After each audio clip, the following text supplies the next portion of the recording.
こんにちは、北井です。今回は軽トラキャンピングカーの床部分を組み立てます。前回の塗装から1週間、しっかり乾かしました。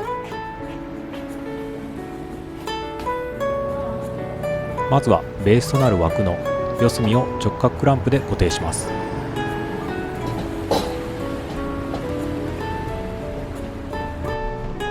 中央の2本は添えてあるだけでまだ固定されていません。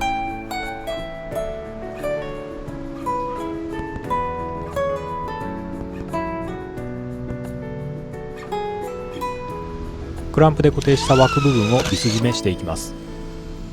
ビスはリバフォームで見つけた大さと錆に強いコーススレッドを使用しました。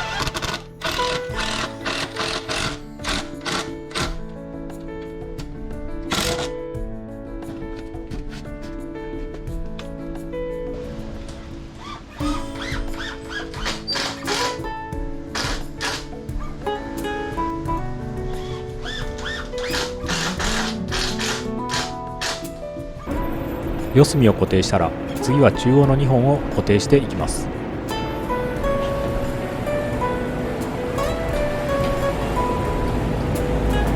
前回間違ってしまった切り欠きは壁の固定を考えて下向きにしました。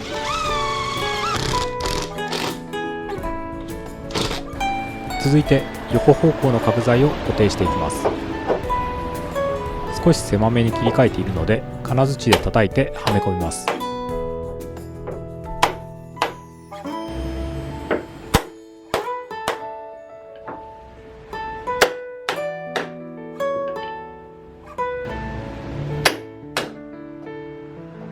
最初は当て木をしていましたが、最後は直接叩いて強引にはめ込みました。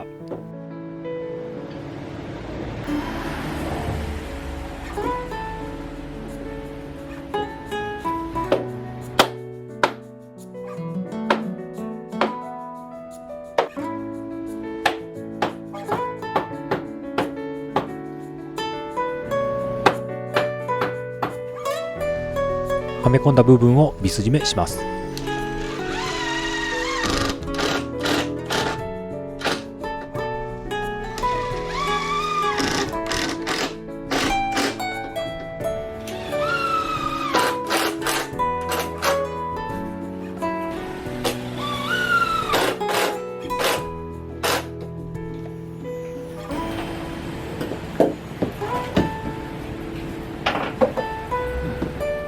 続いて断熱材のスタイロフォームを固定していきます。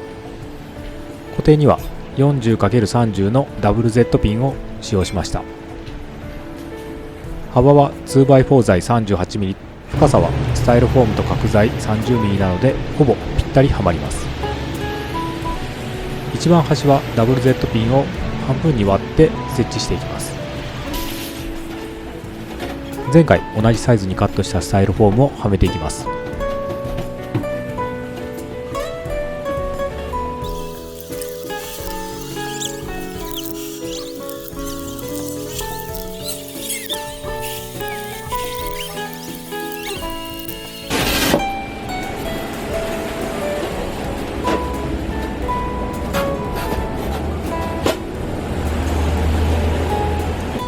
多少きつい部分と緩い部分はありますが、準備した12枚がきれいに収まりました。その上に床材としてフローリングボードを貼っていきます。1枚だと縦方向の長さが足りないので、角材の上に切れ目が来るように長さを調整します。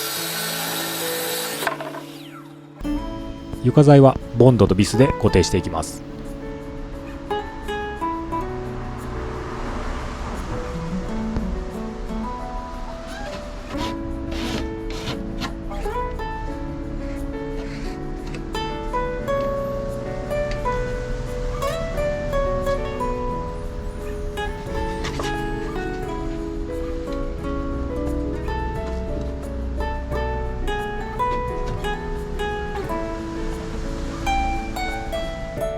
ビス締めは壁で隠れる外周だけで、中央はとりあえずボンドで様子を見ることにしました。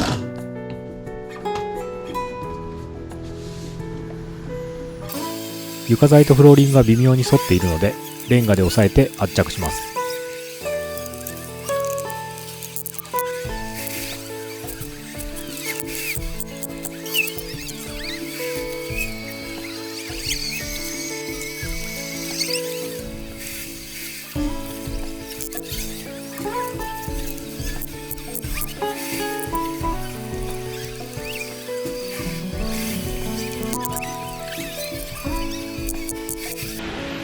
最後余った部分は縦方向にカットしてぴったり埋めます。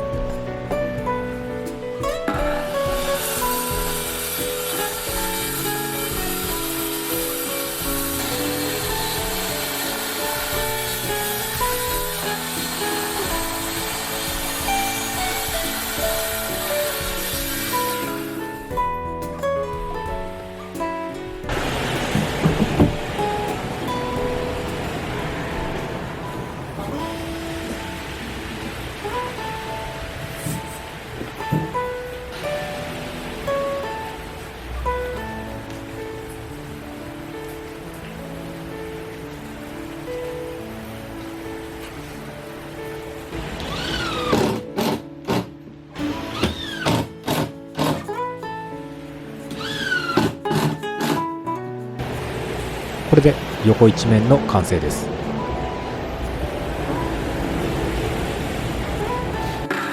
残りの部分も同様にボードをカットして貼っていきます。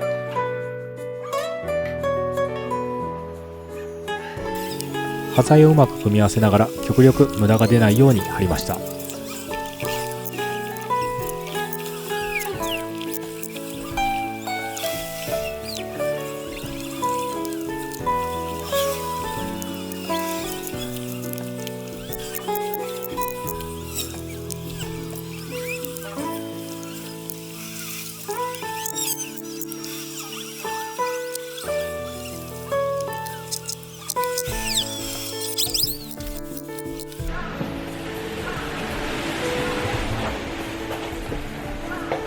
全面を貼り終えてボンドが乾いたら床部分の完成です。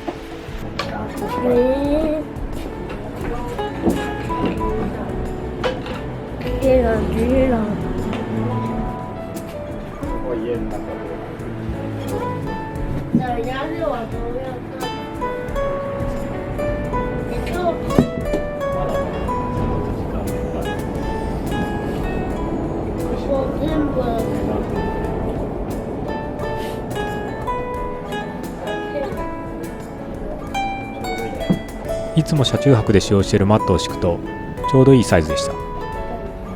ネジが見えるようにする。高さ方向はフリード車中泊時よりも高くなるので快適になりそうです。こうしたい。少しずつ形になっていく感じにワクワクしています。ネジ見えるよ。ここを次回は側面の枠体に取り掛かる予定です。それではまた。はい。こちらで。